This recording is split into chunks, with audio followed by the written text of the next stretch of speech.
There was once a king who ruled over a prosperous land surrounded by mountains. His people were poor but hard-working. Every morning, before sunrise, they crossed a long stone bridge to reach the mountains where they worked as laborers to earn their daily bread.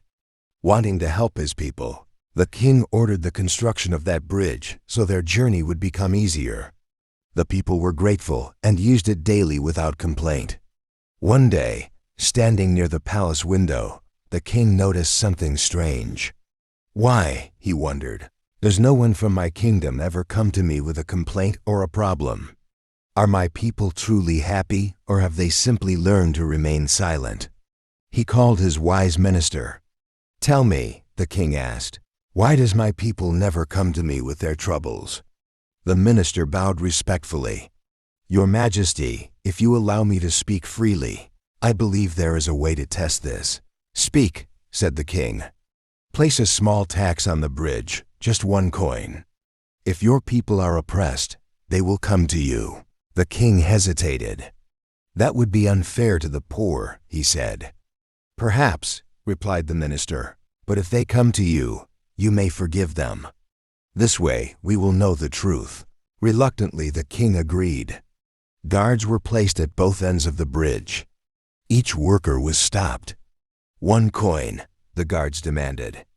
The king's order. The workers hesitated, looked at one another, then silently paid and crossed the bridge.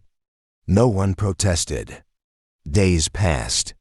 The king asked, "Has anyone come to complain?"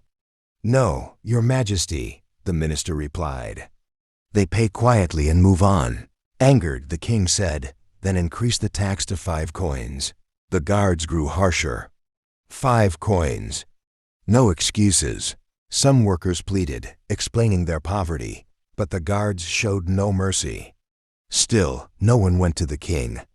Again, the king asked, "Surely now they will speak?" "They have not," said the minister. Frustrated, the king ordered, "Take the money and strike them once as well." Now the bridge had 2 guards, one to collect the tax, another to slap each worker. The workers flinched but remained silent. Days turned into weeks. The king could not believe it. They endure money taken and humiliation, yet they say nothing? "Your Majesty," the minister sighed, "they have learned to survive, not to speak." The king hardened his heart. "Balance the accounts," he said. "How so?" asked the minister. 5 coins and 5 slaps. Now the guards counted each slap aloud, laughing cruelly. The workers' faces swelled, their eyes filled with tears, yet their voices remained silent. Finally, one day, a massive crowd gathered at the palace gates. The king smiled. Now they will beg for justice. Inside the royal court, the king addressed them. "Speak," he said. "What injustice have you suffered?" A man stepped forward and bowed. "Your Majesty," he said calmly, "you imposed a tax and we paid. You increased it, and we paid again. You ordered slaps and we accepted them silently." The king felt pleased. At last, he thought, they understand justice. But the man continued, "Now the guards make us slap ourselves. This takes time and we arrive late to work. We humbly request that you appoint separate guards to strike us, so we may reach our labor on time." The court fell silent. The king's smile vanished. He looked at his minister, then at the crowd, broken, obedient, and afraid.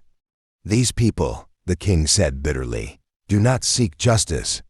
They seek convenience and oppression." Turning to the minister, he ordered, "Take more tax, increase the punishment.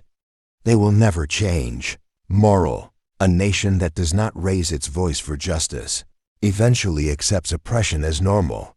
In Islam, silence in the face of injustice is not patience, it is surrender.